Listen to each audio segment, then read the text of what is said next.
l'histoire même d'Hérode le Grand ne colle pas avec l'histoire de Jésus-Christ.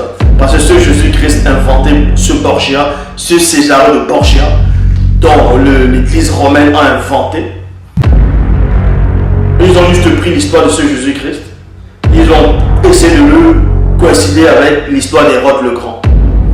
Parce que les gens, ils faisaient croire aux gens que les gens n'allaient pas deviner la supercherie. Mais sauf que la biographie d'Hérode le Grand montre que Hérode le Grand est né, il est mort des années bien plus tard. Ce Jésus-Christ n'était pas, il ne connaissait pas Jésus-Christ, non, il n'était pas né, non.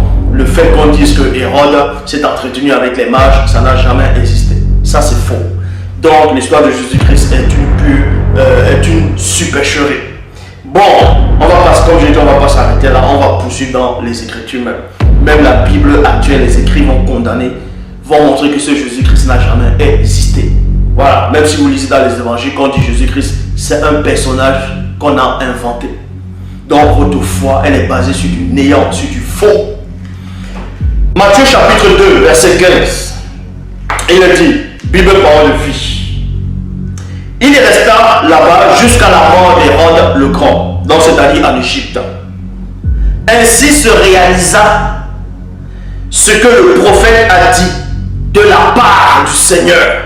Deux points. J'ai appelé mon fils à sortir d'Égypte. Point.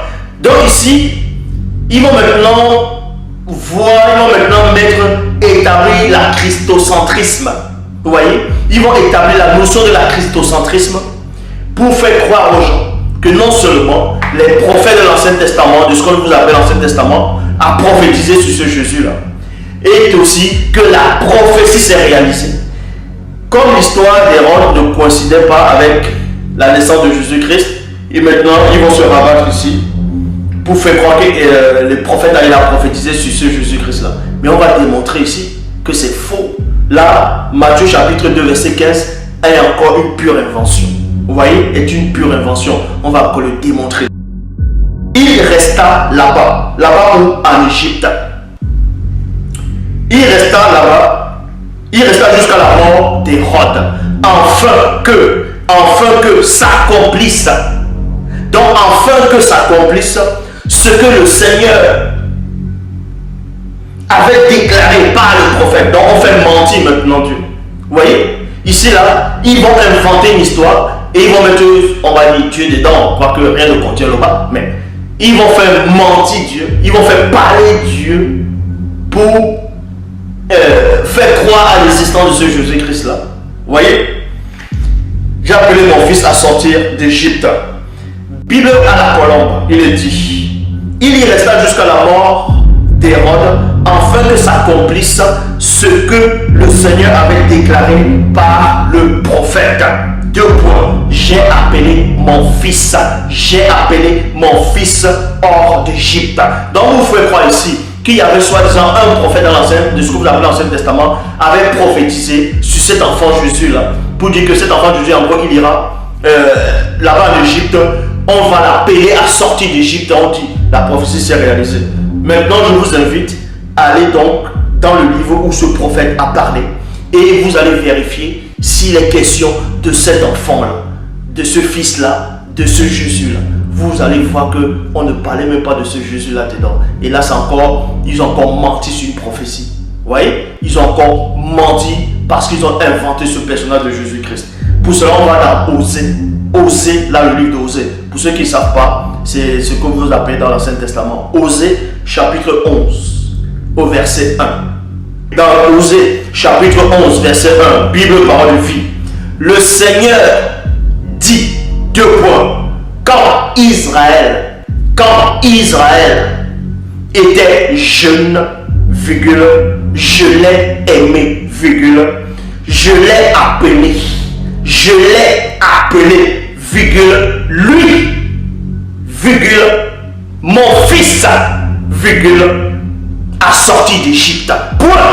Donc vous voyez, cette prophétie ne parle pas de Jésus-Christ.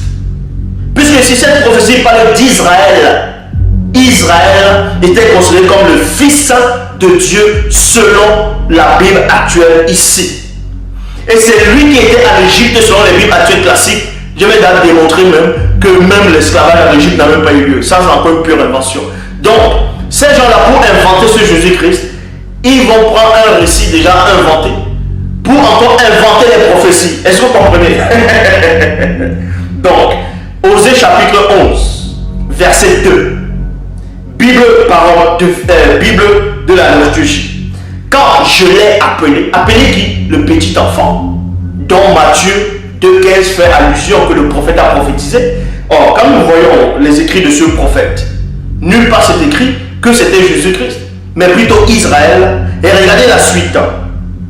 Quand je l'ai appelé, appelé qui? Israël, appelé qui? Le petit enfant, dont Matthieu 2,15 fait allusion, ce mensonge. Quand je l'ai appelé, virgule, il s'est éloigné pour sacrifier au Baal et brûler des offrandes aux idoles. Je lance le défi à quiconque dans ce monde de me montrer un seul passage dans la Bible, dans n'importe quelle version de la Bible, où il est dit que le Christ est allé adorer les Baals.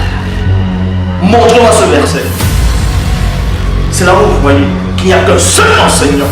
Donc vous voyez ici, Matthieu 2,15 et Matthieu chapitre 2 sont des pures inventions, sont des inventions.